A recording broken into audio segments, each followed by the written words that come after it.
નમસ્કાર. YouTube channel teaching with તુષારમાં આપનું હાર્દિક સ્વાગત છે.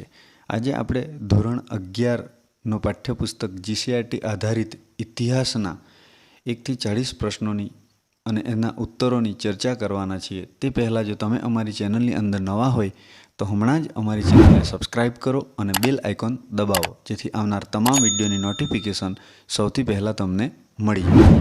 ચાલો તો અભ્યાસ કરીએ. ધોરણ 11 જીસીઆરટી આધારિત પુસ્તકના ઇતિહાસના પ્રશ્નોની. જોઈએ પહેલો પ્રશ્ન. અવશેષોનો સમય નક્કી કરવા માટે કઈ પદ્ધતિ અપનાવવામાં આવે છે? તો એ પદ્ધતિનું નામ છે C14 પદ્ધતિ. જવાબ આવશે C14 પદ્ધતિ. બીજી વાત કરીએ C14 પદ્ધતિ વિશે તો કે રેડિયો કાર્બન પદ્ધતિ ખૂબ જ મદદરૂપ છે. આ પદ્ધતિ પ્રમાણે કાર્બન C14 એ તમામ પ્રકારના સજીવોમાં રહેલું છે. બધા જ સજીવોની અંદર એ રહેલું છે. સજીવ મૃત્યુ પામે ત્યાર પછી કાર્બન 14 ફરીથી વાતાવરણમાં ભળે અને વાતાવરણમાં કાર્બન 14 કેટલી હદે ભળી ચૂક્યો તેના પરથી કોઈ પણ સજીવની ઉંમર નક્કી કરવામાં આવે. શું નક્કી કરવામાં આવે? ઉંમર. તો આ વાત થઈ ગઈ C14 વિશેની. આગળ વાત કરીએ પ્રશ્ન નંબર 2ની અંદર. બૌદ્ધ સાહિત્યમાં સૌથી મહત્વપૂર્ણ ગ્રંથ કયો છે? જવાબ આવશે ત્રિપિટક. શું જવાબ આવશે? ત્રિપિટક. આગળ વાત કરીએ પ્રશ્ન નંબર 3ની અંદર. રાજતરંગિણી ગ્રંથના રચયિતા કોણ છે? તો જવાબ આવશે કલ્હણ. શું જવાબ આવશે? કલ્હણ. આગળ વાત કરીએ પ્રશ્ન નંબર 4ની અંદર. સંગમ સાહિત્યની રચના ક્યાં થઈ હતી? સંગમ સાહિત્યની રચના મદુરાઈમાં થઈ હતી. ક્યાં થઈ હતી? મદુરાઈમાં. અને કદાચ પ્રશ્ન એવો પૂછે કે ભાઈ સંગમ સાહિત્યની રચના કઈ ભાષામાં? તો એનો જવાબ આવશે સંગમ સાહિત્યની રચના છે એ તમિલ ભાષામાં. કઈ ભાષામાં થઈ હતી? તમિલ ભાષામાં. આગળ વાત કરીએ પ્રશ્ન નંબર 5ની અંદર. ભારતમાં કયા સિક્કા સૌથી જૂના હોવાનું મનાય છે? ભારતની અંદર સૌથી જૂના સિક્કા, તો એનો જવાબ આવશે પંચમાર્ક સિક્કા. શું જવાબ આવશે? પંચમાર્ક સિક્કા. બીજી વાત કરીએ મિત્રો તો એ પંચમાર્કના સિક્કા છે એ ચાંદી અને શાના બનેલા છે? તો કે ચાંદી અને તાંબાના બનેલા. શાના બનેલા? ચાંદી અને તાંબાના બનેલા છે. આગળ વાત કરીએ પ્રશ્ન નંબર 6ની અંદર. હડપ્પીય સભ્યતાની શોધ ક્યારે થઈ હતી? હડપ્પીય સભ્યતાની શોધ ઈસવીસન 1921માં થઈ હતી. ક્યારે થઈ હતી? 1921માં. અને એની જો વાત કરીએ તો એ પંજાબની અંદર. ક્યાં? તો કે પંજાબના મોન્ટગોમરી જિલ્લામાં હડપ્પા નામના સ્થળેથી. કઈ જગ્યાએથી? હડપ્પા નામના સ્થળેથી. આગળ વાત કરીએ પ્રશ્ન નંબર 7ની અંદર. ખેડેલા ખેતરના પુરાવા ક્યાંથી મળી આવ્યા છે? તો કે ખેડેલા ખેતરના પુરાવા કાલીબંગન આ જગ્યા ઉપરથી મળી આવેલ છે. પ્રશ્ન નંબર 8.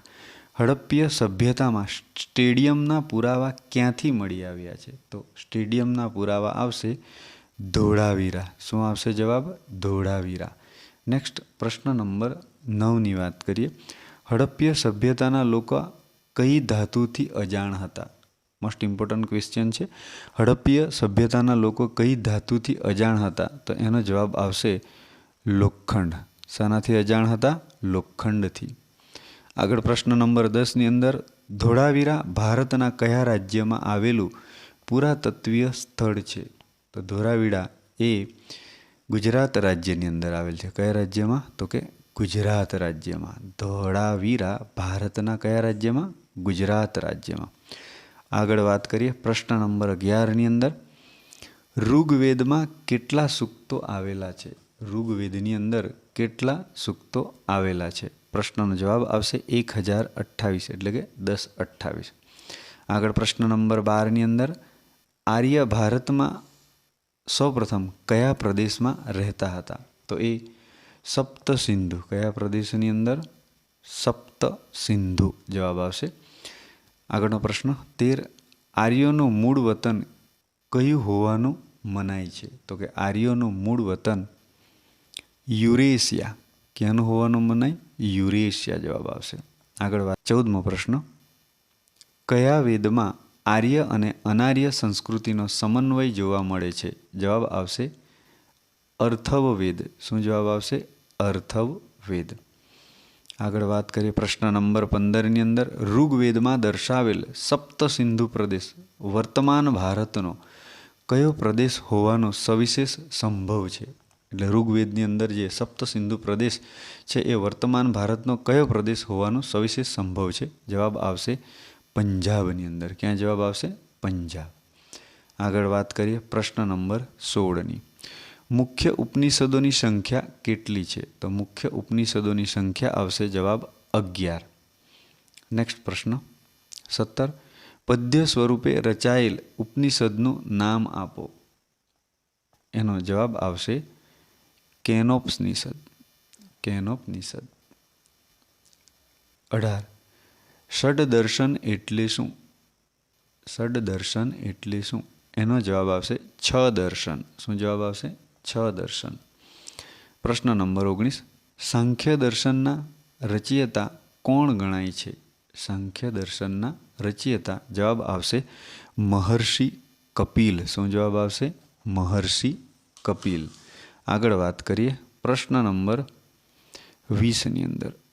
અદ્વૈતવાદના પ્રણેતા કોણ ગણાય છે? અદ્વૈતવાદના પ્રણેતા કોણ ગણાય છે? જવાબ આવશે શંકરાચાર્ય. શું જવાબ આવશે? શંકરાચાર્ય અદ્વૈતવાદના પ્રણેતા. આગળનો પ્રશ્ન 21માં. દક્ષિણ ભારતમાં જૈન ધર્મના પ્રવક્તા કોણ હતા? દક્ષિણ ભારતમાં જૈન ધર્મના પ્રવક્તા જવાબ આવશે ભદ્રબાહુ. શું જવાબ આવશે? ભદ્રબાહુ. આગળ વાત કરીએ પ્રશ્ન નંબર 22ની. જૈન શાસ્ત્રોના મત અનુસાર કુલ કેટલા તીર્થકર થયા? જૈન શાસ્ત્રોના મત અનુસાર કુલ તીર્થકર કેટલા થયા છે? તો 24. જવાબ આવશે 24 તીર્થંકર. હવે એની અંદર જો વાત કરીએ તો પહેલા જે તીર્થકર છે એમનું નામ આવશે ઋષભદેવ. શું નામ આવશે? ઋષભદેવ. બીજું આપણે એના નામ આદિનાથ પણ કહી શકીએ. અને એના છેલ્લા તીર્થકર છે એમનું નામ છે મહાવીર સ્વામી. શું નામ આવશે? મહાવીર સ્વામી. યાદ રાખીશું. પહેલા તીર્થકર ઋષભદેવ અને છેલ્લા તીર્થકર મહાવીર સ્વામી.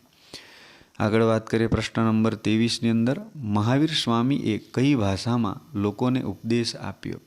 એનો જવાબ આવશે અર્ધમાંગંધી ભાષા. કઈ ભાષા આવશે? અર્ધમાંગંધી ભાષા. પ્રશ્ન નંબર 24. ગૌતમ બુદ્ધના ગૌત્રનું નામ શું હતું? ગૌતમ બુદ્ધના ગૌત્રનું નામ હતું ગૌતમ. શું નામ હતું? ગૌતમ. નેક્સ્ટ પ્રશ્ન 25. ત્રિપિટક કઈ ભાષામાં લખાયેલું છે? ત્રિપિટક કઈ ભાષામાં લખાયેલું છે? જવાબ આવશે પાલી ભાષા. શું જવાબ આવશે? પાલી ભાષા. આગળ વાત કરીએ પ્રશ્ન નંબર 26માં. કયા પાલી ગ્રંથમાં ગણરાજ્યોના નામની યાદી આપેલી છે? એનો જવાબ આવશે અંગુત્તર નિકાય. કયા ગણરાજ્યના નામની યાદી? તો કે અંગુત્તર નિકાય. આગળ વાત કરીએ 27 નંબરના પ્રશ્નમાં. કઈ નૃત્યાંગના એ પોતાનું આમ્રવન બુદ્ધના શરણે ધર્યું હતું? અને એ નૃત્યાંગનાનું નામ છે આમ્રપાલી. શું નામ છે? આમ્રપાલી. આગળ જોઈએ પ્રશ્ન 28. મહાવીર સ્વામીના નિર્વાણ સ્થાનનું નામ શું છે? એનો જવાબ આવશે પાવાપુરી. શું જવાબ આવશે? પાવાપુરી. નિર્વાણ સ્થાન. આગળ વાત કરીએ પ્રશ્ન નંબર 29. ગૌતમ બુદ્ધ નિર્વાણ પામ્યા તે સ્થાન કયું છે? ગૌતમ બુદ્ધ નિર્વાણ પામ્યા તે સ્થાન કયું છે? તો જવાબ આવશે કુશીનગર. શું જવાબ આવશે? કુશીનગર. આગળ વાત કરીએ પ્રશ્ન નંબર 30ની અંદર. સિકંદરને ભારત પર ચઢાઈ કરવા માટે મદદ કરનાર ભારતીય કોણ હતો?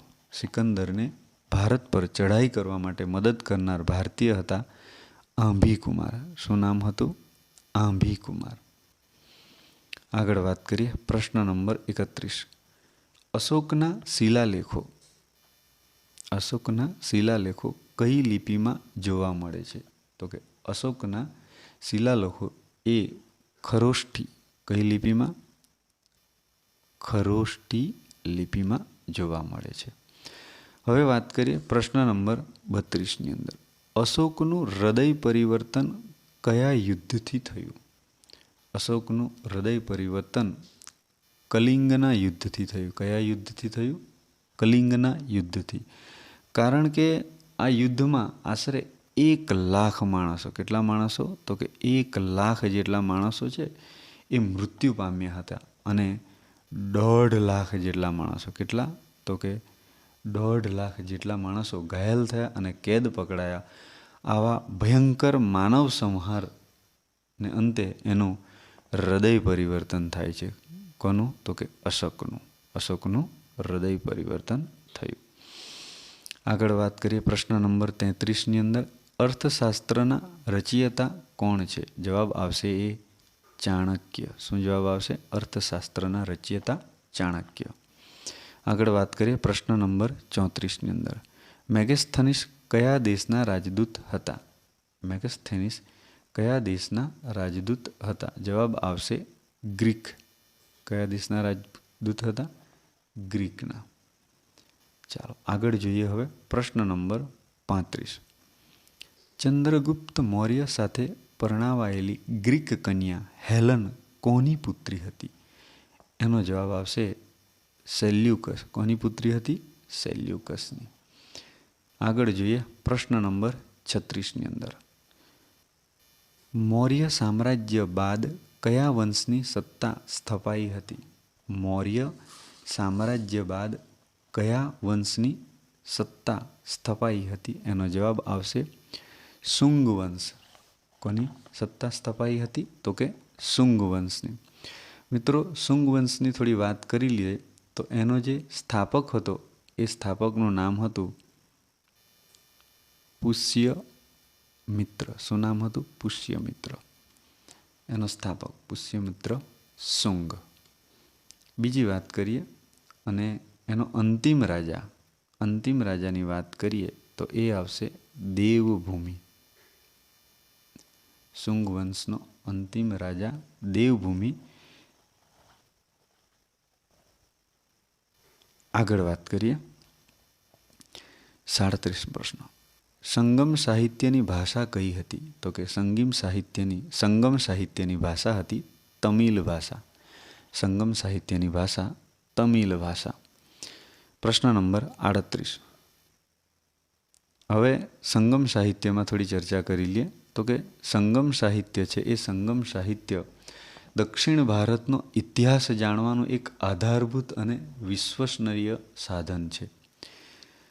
શાનો ઇતિહાસ જાણવાનું? તો કે દક્ષિણ ભારતનો. એટલે સંગમ સાહિત્ય દ્વારા દક્ષિણ ભારતનો ઇતિહાસ જાણવાનું એક આધારભૂત અને વિશ્વસનીય સાધન છે. આગળ વાત કરીશું 38મા પ્રશ્નની.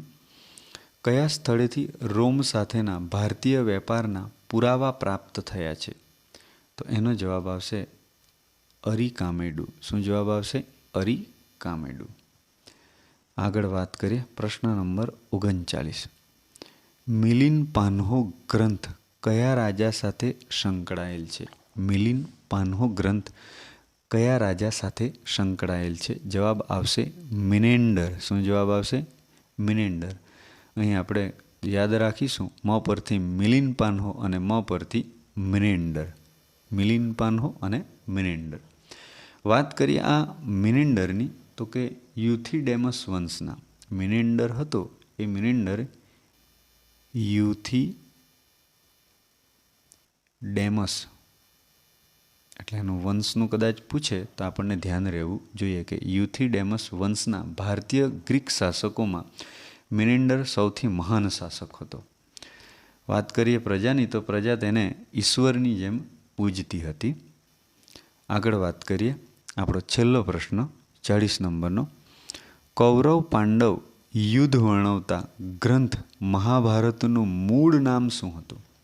કૌરવ પાંડવ યુદ્ધ વર્ણવતા ગ્રંથ મહાભારતનું મૂળ નામ હતું જય સંહિતા. શું નામ હતું? જય સંહિતા.